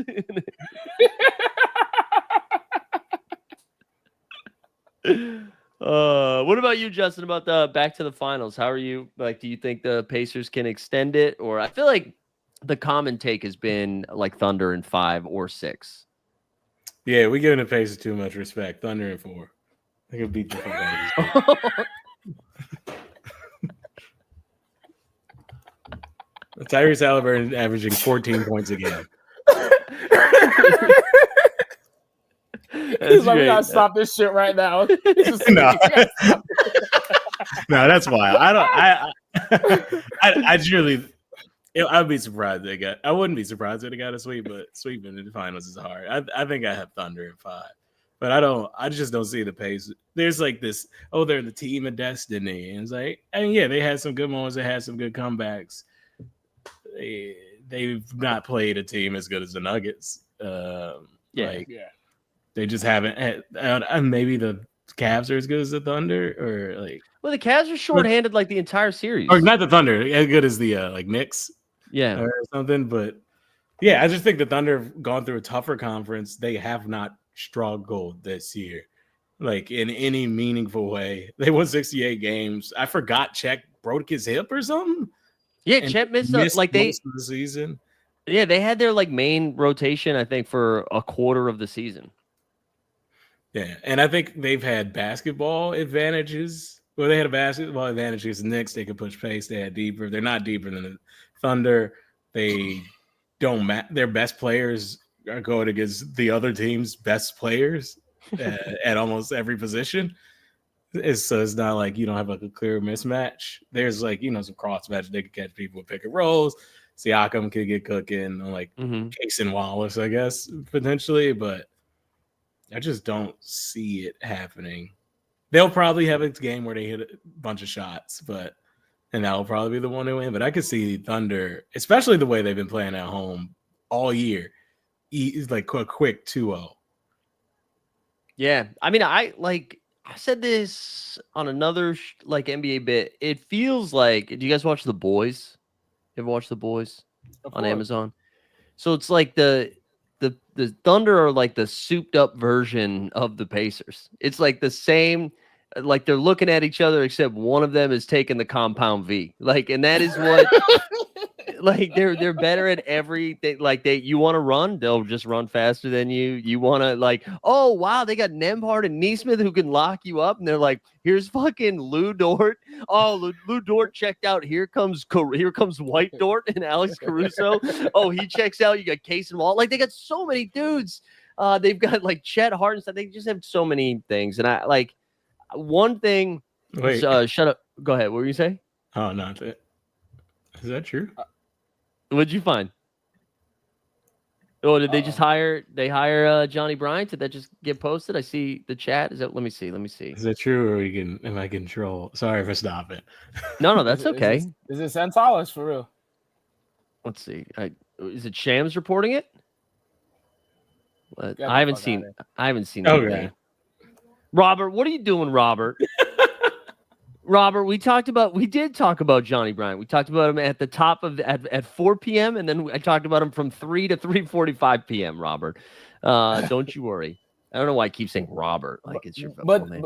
But to piggyback on what you're saying, I do agree with you highly. I do agree that they're the same team, but OKC got the compound V. But I don't think that doesn't mean the Pacers ain't gonna look for some compact V2. I think they know, bro. I think they've been hearing everybody talk shit about them, and I think they're gonna play hard.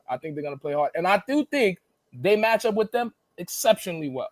I just feel like people really don't want to give them the little respect, but I think it's gonna be a fun series. Motherfuckers is acting like this is gonna be Los Angeles Lakers versus New Jersey Nets. Yo, this is not gonna be this final, bro. No, I look at the box score of that shit.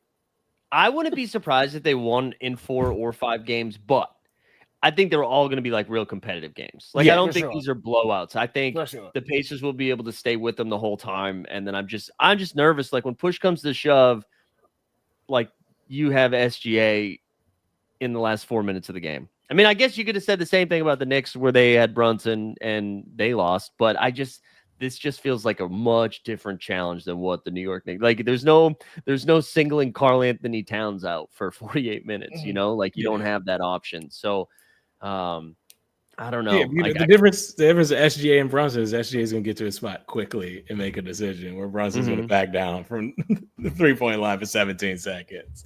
Right.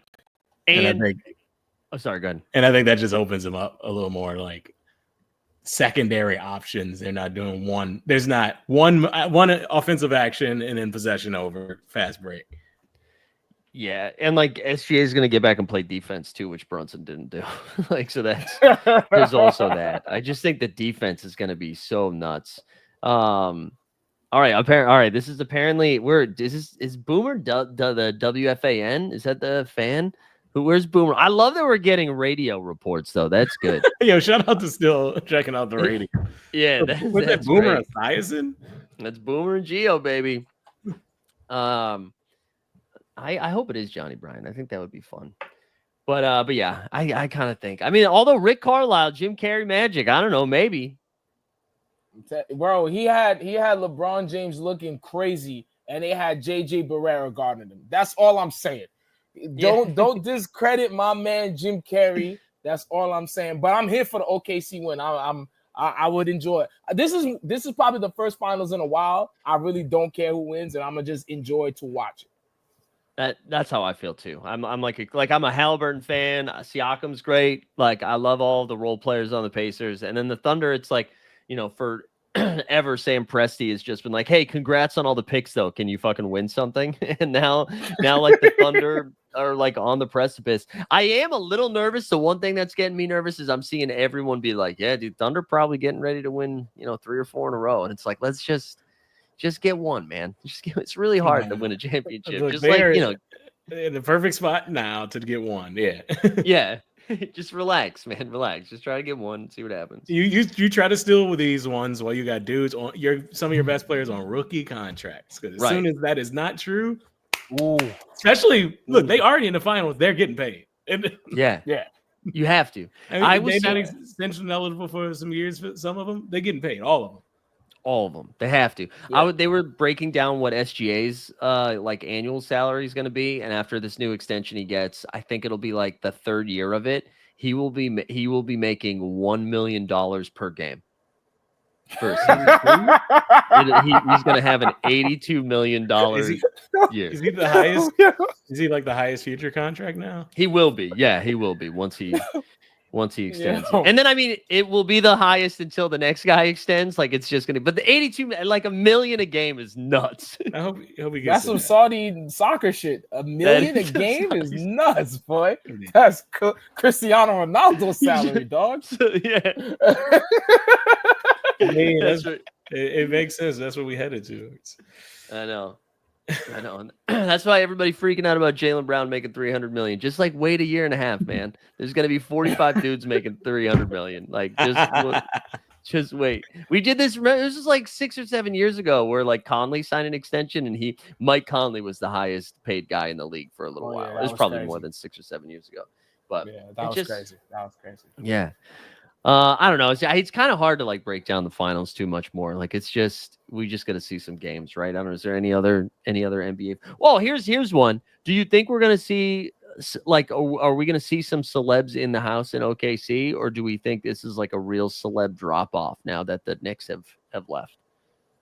There's only 2 celebrities I could think that will go to these games, and I confidently believe they won't be there. And it's Bill Hader, Oklahoma's finest. Bill Hader, hey man, 2-time Emmy Award winner. Stefan, you feel me? Barry Block, pull up, support the boys. And in Indiana, you have 2. You got Peyton Manning, which if I was him, I wouldn't pull up because didn't he like leave him to go to Denver or some shit to win? I don't know.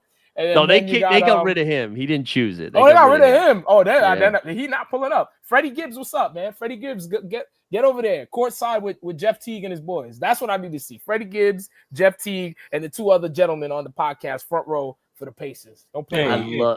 Put some respect on Mike Epps' name. He's pulled up. Mike Epps has been there. Okay, he's very famous to a certain segment of the population over 45.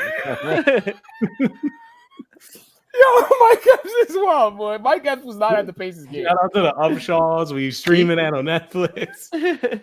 He has been at the Pacers game. He was at game. I think the closeout game. Yeah. Oh shit. Okay, man. He legit was the celeb signing they had. It's like him and John Cougar Mellencamp. That was my favorite thing that happened. Where I don't know if you guys saw this. I think it was game 4. McAfee got on the mic in like the in-arena mic in between the 3rd and 4th quarter and was just like yelling, not yelling, but he was like, there's a lot of famous New Yorkers here and let's send their asses home with an L, like basically doing his wrestling shtick. And then John Cougar Mellencamp like responded the next day and was just kind of like, I don't know who that gentleman was that got on the microphone, but that's not how we treat those who come into Indiana basketball. That's not Hoosier basketball. And it was this I actually want to see if I can find it just so you guys can see it. Yo, dude, it was an instant. Oh, go ahead. Does Pat McAfee, he just be off the shit every time? Like he just be twisted everywhere? Or is that just his energy?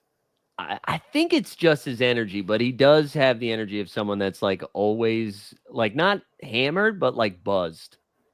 Yeah, that's what I thought. Because I seen a clip of him talking about Caitlin Clark, and I'm like, you can't say what you just said sober. You got to have like 3 Jack and Cokes and a Miller's Light or something. You familiar with Bert Kreischer? Yes. Yeah. The comedian, energy. Correct? It's that energy. It's just like I'm forever a frat dude, and I like that energy is very popping right now. That vertical dude. Yo, bro, I've seen that man during an interview drink like 5 vodka sodas with like a splash of some champagne and then dog a 6-pack. So maybe Pat McAfee might be twisted daily, dog. Bert Kreischer's the perfect comp because the only difference is that like Bert takes his shirt all the way off where Pat McAfee's just in a tank top all the time. Like, I don't. Oh, man. All right, hold on. Here we go. I found the image. It took me way too long. I had to go to Reddit. But he posted this to social media. And I just like, dude, the font choice is crazy. Hey, man, I've been like the end of a true crime documentary. What the fuck is this? Before it faded all the way in. Yo, I'll tell you this as somebody who has Canva to try to make posters so I don't have to pay anybody for my comedy shows. I know the pressure of the text contrast not being up to snuff. Trying to maintain the integrity of the photo below. And putting white text on a yellow background is crazy. Yeah, that's what I'm saying. Like, you gotta. The only thing that I like about this is it makes me think he did it by himself. You know what I mean? Like he didn't pay a social media person. Like he runs his own social media. It's just Oh, it's just so funny. I like it. But who's your hospitality? I was embarrassed. I like that he didn't know who Pat McAfee was either. I was embarrassed when somebody under whose direction I don't know. There's a question. He had to ask me, who the fuck is this guy? Who is this guy? Who is this guy? I also like that he came to the support of Ben Stiller. So I don't know. I don't know if you are now Team McAfee then, Steve, if he's supporting Stiller like that. Hey, man, once again, man, I fuck with Zoolander. Royal Tenenbaums go hard. You feel me? I mean, whatever he did with Noah Baumbach, what was it? Greenberg with Greta Gerwig, slappers. I can get behind Ben Stiller, but he fugazi. We know he fugazi. Yeah. Are you out on Severance, Steve? I love Severance, but that's not his show. But there's a large portion of people that believe that's his show. It is created by a separate writer, Dan Aykroyd or something like that. Yeah, and they for real think it's his show. You know what I'm saying? Yeah, he wrote the episode. Or he directed. He's the main director, I think. But. Yeah. This is a great crusade, though. I love this. I like that you're like Stellar, not my Severance. Not my Severance, Ben Stiller. I missed this too. Shout out Tessa for a little super chat. It said, don't forget to pocket watch the owners. They ain't paying the top 400 people in the world and what they do out of charity. That's for a raise at work too. There you go. Look at man of the people. Let's go. Man of the people. All right, let's do. All right, so you got Thunder in 6. Justin said, I'm officially. You know what? Since nobody else in media is bold enough to take it, let's put Thunder in 4. All right. Okay. I like it. I'm going 5. I'm a lame media person. Thunder in 5. Nobody's aggregating us. Whatever. Yeah. You say that. Just wait and see. Vegas, they're gonna run up on you, Justin. Watch. Speaking of which, July 10th to the 14th, guys, we're gonna be out in Vegas. If you're thinking about coming to hang out, we've got gonna be doing some summer league, some cabanas at the MGM. I'm excited for some food. That's what I'm excited for. Yeah. Hell shit. Hell yeah. You gotta make those Razzies. Yeah. We'll be out there. I'll holler at you, Steve. Okay. Yeah, we good. Vegas is gonna be fun. It should be a good time. Hell yeah. Yeah, we got a good crew rolling through too. I think we got to be like close to 20-ish deep, I would think. So it should be fun. Yeah, it should be a good time. All right, let's do some off-season stuff, which will happen before Summer League. So we get the draft in a couple of weeks. There was a report today that was like they think KD is going to get moved before the draft. And again, I don't know who's leaking this stuff, but that was the reporting. The draft on the 25th, and then free agency or what there left is of free agency will start like in early July. But I don't know, like. Steve, you had put this down. I know, like we saw the Shams report that was like, this is going to be the craziest offseason in the history of sports or whatever. Do you guys think that we actually see some like fireworks like that, or is it a little bit? I don't know. Is it just so like they want to make sure the media have stuff to talk about? I think depending on where Giannis goes, I feel like that could break the NBA.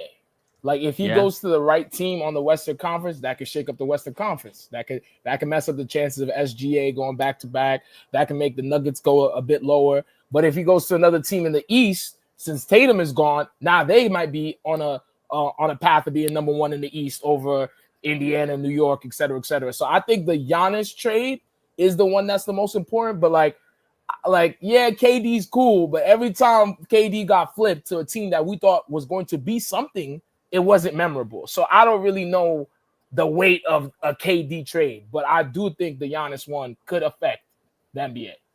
Justin, where do you think Giannis is going? All right, no, fuck that. Where do you want Giannis to go? Can we squeeze him in Detroit? I'm not trying to. Like, I'm getting greedy, dog.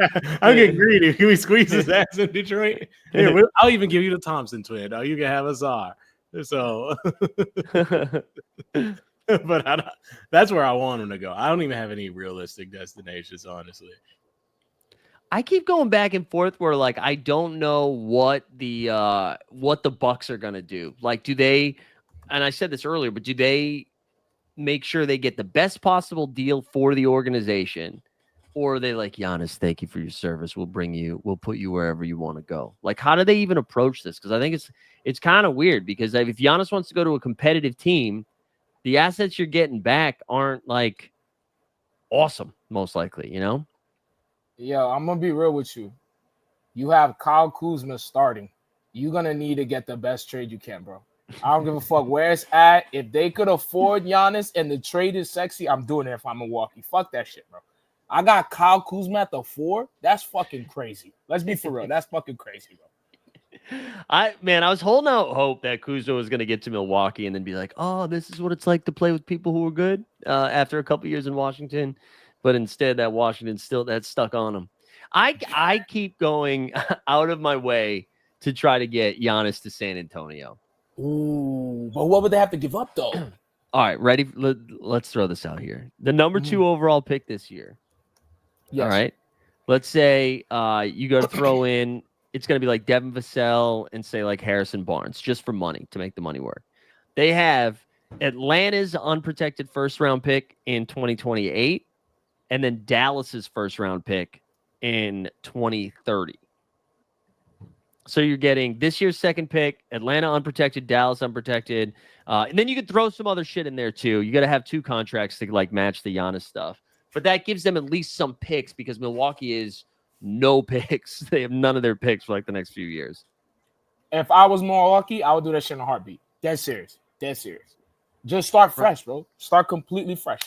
Yeah, and then try to get off of Dame like next year when he's back. Because pray. I know. And then San Antonio, dude, like, I mean, where would you put them in the West if they roll out? Because they still have Castle in this, right? Castle, Fox, Wemby, Giannis. Who am I for? Keldon Johnson's still there. Jeremy Sohan's still there. They still have the 14th pick from this draft, too. Like, nah, man, we don't need. You know what? I don't. Nasty. That's we don't need that. I want to complain about 3-point revolution, dog. I'm not touching the paint. I'm shooting 30-footers the whole game. That would be nasty. I feel bad, man. I feel bad for all the like 16-year-olds there still buy 2K because now it's like, nah, man, you can't pick the Spurs. Get the hell out of here, dog. We're not doing that. What? But like, I mean, I guess outside of OKC, would they immediately become like a top 3 team in the West? I definitely see them like second, third place for sure. Yeah. Because that's what like Tesla was saying. Because there's been a lot of pushback to when San Antonio gets brought up. I don't think they're sending Giannis anywhere he doesn't want to go. So if the East thing is legit, he'll be walking to the Eastern Conference Finals. Yeah, like I think if he wants to play competitive, that totally makes sense. I just think people are underestimating how good San Antonio would be if you had. Like, I'm not even the biggest Fox fan, but if he's your third fucking guy, I mean, that's great. It's crazy. Yeah, that's crazy. That's crazy. Right? That's crazy. What you can do when Fox is pushing the pace with Wemby and Giannis on either wing and throwing oops just in the vicinity of the basket. Just kind of. No, that's just too crazy. It's too crazy. That's literally what Space Jam was modeled off of, right? Like, man. Is Muggsy Bogues getting blown up? That's Fox, and then he's just throwing it up to these giants. And they'd play defense. Like, that's crazy. They can bring back the zone. They playing zone defense the whole game. Just arms.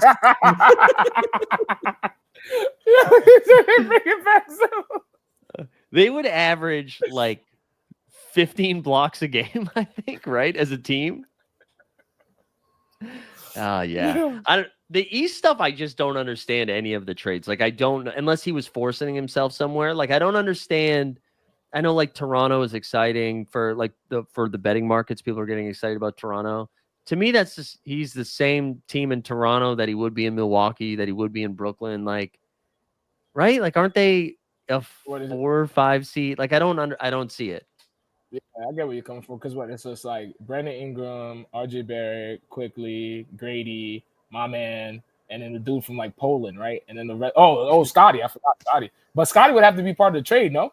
It would probably have to be like Scotty and Ingram or Scotty and RJ to make money work, and then picks. So then it's like, okay, you got Giannis, Grady Dick, and like Pirtle. Like I just like, I mean, that's fine. I think they'll still be good because it's the East, but are they, are they touching are they a top 3 team? Like, that's the same team as Milwaukee.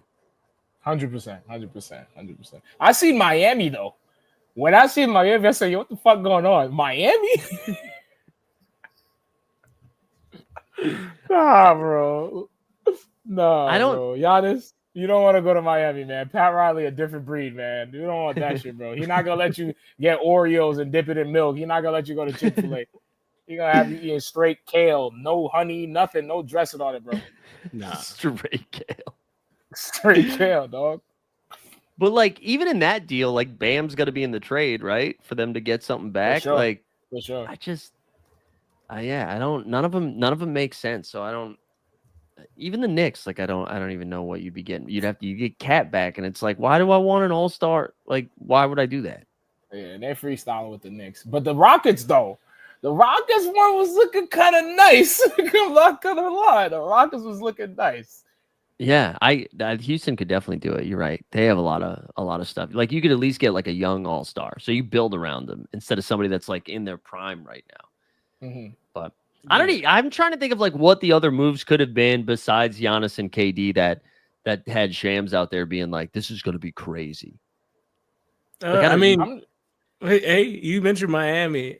Well, we've mentioned it, I think, on this pod before, but your boy Zion, get Zion to Miami.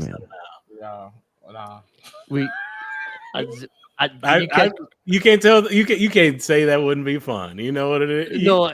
How strong is Pat Riley? How strong it is would Pat be. Riley? Did you see the Zion story from this week? No, but I have seen Mariah Mills in. Yeah, there's bad? Oh no, is it? Yeah, there was some allegations from back when he was in college that of course his team came out and said like this is a money grab, but I agree him in Miami would be fun, but Zion unaware of those. What'd you say? I said unaware of those things. So, bro, forget the allegations, bro. We know Zion, bro. He can't go to Miami, bro. That's what I'm saying. Every issue, let's take that whole news story away. We don't have to go into detail. Every news story, my man loves food. Miami got crazy food. My man loves women. Miami got crazy women. Brother, it's gonna be the same. He loves a specific breed of BBL. And he's going the capital. that's in the homeland of Miami, bro. That's what I'm saying. Dr. Miami. He's called Dr. Miami because he's in Miami, dog. You feel me? He gotta go to some bullshit city, bro. He gotta go to some spot. It's not cracking. They need an expansion team in Calgary. That's what we need. Send them north. What's crazy though about Zion's contract is it's like non-guaranteed now, because that was like part of his extension. Basically, we don't know how healthy you're going to be, and so if he turns to be responsible for this stuff, I think they can just straight cut him. Whoa. Okay. Yeah, without like owing him any money, which is nuts. I hope it's proven not to be like. I hope it's not bad. He's so fun, and like when he was playing down the stretch, like he was awesome. But I mean, I don't know. You see fucking Miles Bridges suiting up every night, so who knows what the hell is going to happen. That's a fact. There we go. That was a good downturn to some negative energy. What anybody else that like is out there? I'm trying to think that we could like see some shifting. The Kings, man, are a dumpster fire. Like they're DeMar DeRozan's out there. They're talking about him potentially moving. The Bulls, maybe Kobe White. Let's free Kobe White. Let's get Kobe White to a good team. Please, bro. Please. Yo, what's up? Get him on the Magic or something. Yo, let's get him to the Magic. Guy, this is like the fourth year in a row. We're like, hey, Orlando, can you get a short guy that can fucking shoot, please? Like, just some sort of 3-point shooting on that team for the love of God. Because their new jerseys is fire. The whole rebrand is fire. Let's get Kobe over there. Let's get Kobe over. Let's pull up the Orlando jerseys. Let me see if I can find a link for that. Because we were talking about that. Let's see if I can find that. Those do look nice. Let's see. All right, here we go. These are just going to be the straight up jerseys here. This is like a throwback, right? This is kind of. Yeah. Wait, they're throwbacks. I thought that's what they wear in every game. They're not wearing them every game. Oh, I mean like a throwback to like their old jersey. Yeah. So here we go. This is one of them right here. That's the home jersey, I imagine. Here we go. What do we think of? Yeah, I hate this jersey, man. You hate this one? I don't like. You hate it. I don't like that I fuck top with blue. You know what it is? It's that top blue. I fuck You know what it is? It's that top blue. Yeah. But maybe it looked better. But I'm just because the black one is one of the hardest jerseys that has ever been out, and just like make it all black. I understand they got to make it different, but Yeah. Yeah, I really like the blue one. The blue, like this straight. I love this. That one. one's yeah, fire. Fire. I like Yeah, it. yeah. Look, New jerseys. Let's get a new guard, and let's make Orlando and Detroit run in the East next year. There's basically one player that we didn't talk about, and I think this player is so significant and could change numerous of championship teams. They were runner-up for most improved, just a one-time All-Star. Such a great offensive player. And they've been bouncing around, but I know their comeback season is here. Orlando Magic, your savior, to open you up in the East. D'Angelo Russell. Man, I had no idea where the fuck you were going there. Come on. Because if y'all not picking him up, hey, China is calling my man. Come on. Come on. No, D'Lo's so happy in Brooklyn, man. He's like, oh, thank God there's no rules, no defense. Like, just let me cook. You know how I know you lying? Because I see Cam Thomas the other day in my neighborhood, and he looks sick, bro. He had a hoodie on, bro. It's June. He had a hoodie on, bro. Wait, did he really? Bro, yeah, I seen Cam Thomas. Yo, he's jacked as shit. Did y'all know he's jacked like that? I believe he looks small. Oh, yeah, he's jacked, bro. He was literally drinking a smoothie, hoodie on, headphones, looking sick, bro. I'm telling you, nobody happy, bro. You're not gonna be walking around Prospect Heights in a hoodie, drinking a smoothie. You know why he's mad is because he used to be able to do what D'Lo's doing by himself. Now he's gonna share the rock a little bit. He's like, that was my game. For sure. Let's end with this thing. Oh, go ahead. What are you gonna say, Justin? I was just saying, like, it's messed up too, because Cam Thomas would be great for like the Suns or some random team where you're just like, you need a guy. You need a guy who can score off the net. Yeah, the Knicks, bring it, cross the bridge, man. Don't pull the Nick Claxton. Also, that popped up in my memories recently. Remember when Nick Claxton just like took a photo of the Brooklyn Bridge and like when he was staying in Brooklyn, but it was of Manhattan. Like it was just some of the dumbest fucking shit. Let's end with this. Weisberg shared a quote that was from Matt Ishbia, which was great. Here we go. Let's do it right here. He said, according to another source, Ishbia emailed the Suns basketball op internally on Wednesday, taking accountability for not doing enough to establish a culture. He stated that he tried running the typical NBA owner playbook of hiring experts, signing checks. So now Ishbia is saying, I need to get more involved, which I'm sure is what everybody in the Suns organization is saying. Thank God. Thank God. All we wanted was the owner to get more involved. Oh, my God. This they just hired a new one of the was Ott, right? Jordan Ott? Is Jordan Ott? Yeah. This Cleveland assistant coach is now the head coach of the Phoenix Suns. Guess how many coaches Devin Booker has had so far? Not interim, full-time coaches for the Phoenix Suns. And mind you, I think Devin Booker has been in the league. Let me see. Is it like 8 years? Is that right? Let me see. I think I know that. Is it 7? It is 7. Is it 7? It is 7. He entered the league in 2016, has had 7 coaches so far. That's crazy. It's wild as hell. That's too many coaches. That's crazy. That's good. I had to remember all. That's crazy. That is crazy. Oh my God. Also, yeah, Justin, I can't believe you didn't even bring this up. Jordan Ott, MSU alum. No, I didn't know that. I just said Matt Ishbia is bringing his P. I'm saying you could probably get a job with the Suns if you play your cards right. Oh yeah, just tell him like, hey, dog, go green. Go green on there right now. I mean, you look, you say that, but as soon as one of these networks don't hire Draymond, just Draymond GM is gonna happen. Oh my God. Yo, I don't know if y'all seen the clip Draymond just said, bro. But Draymond, we gotta retire this man. He said he'll rather lose in the first round than lose in the NBA Finals. Brother, what are we talking about? Do you know who says that though? Somebody that's been to the finals like 6 or 7 times. Bro, like it's idiotic, bro. There's no matter how you want to flip it, bro. Yo, you're bugging. If we gassing LeBron for getting slapped 8 times straight in the final, what are you talking about, Trayvon? Isn't that your boy? Like, come on, man. Like, what are we saying? You know who's not saying that? Just like anybody on the Charlotte Hornets. Like they would kill. They would kill to lose in the first round of the playoffs. For sure. Oh man. All right, we should wrap here. Anything else we gotta get out to the people? Any other takes? Anything we gotta plug? What's going on? Mike Malone, come home. There you go. All Mike Malone, come home. Mike Malone, Johnny Bryant, you probably litty. I'm not gonna second guess your game, but let's keep it in New York. Let's keep it in Queens. You feel me?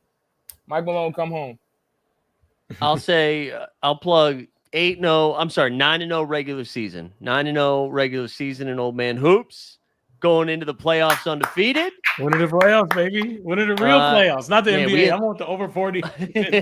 Let's go. We had like a bye, just a normal bye week, and then another bye week. So we don't play until I think it was like we play a week from this coming Monday. So I'll no rhythm whatsoever, which will be good. I'll be out of shape because I haven't played in a couple of weeks, which will be great. But yeah, overall number 1 seed, taking on the 4 seed. Let's get that ring or T-shirt, probably. You're not getting another T-shirt, man. You're gonna picture the trophy. That's right. But that's it. Steve, get us on out of here. We'll be back next time we chat. Thunder probably up 2-0 would be my guess. You just listened to 89 Cavs, the best basketball podcast in the world. That's Mike. That's Justin. May all your endeavors go well, and may all your jump shots be wet like water. We smoking on that Thibs pack tonight. We smoking on that Thibs pack tonight.